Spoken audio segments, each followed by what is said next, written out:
నేను ఎప్పుడు కూడా చాలా మీటింగ్లకు వెళ్తాను కానీ నేను ఆడబిడ్డల మీటింగ్కి వచ్చినప్పుడు, నా డాక్రా సంఘాల మీటింగ్లకు వచ్చినప్పుడు, మెప్మా సంఘాల మీటింగ్కి వచ్చినప్పుడు నాకుండే ఆనందం నా జీవితంలో ఏ పని చేసినా ఉండదని చెప్పి నేను మీకు తెలియజేస్తున్నా. అలాంటి ఆర్గనైజేషన్ ఇది, అలాంటి డైనమిక్ ఆర్గనైజేషన్.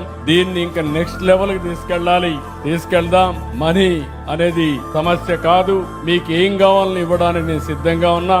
ఒక అన్నగా చెప్తున్నా, ఒక తమ్ముడుగా చెప్తున్నా, మా ఆడబిడ్డలను ఆదుకునే బాధ్యత నాది.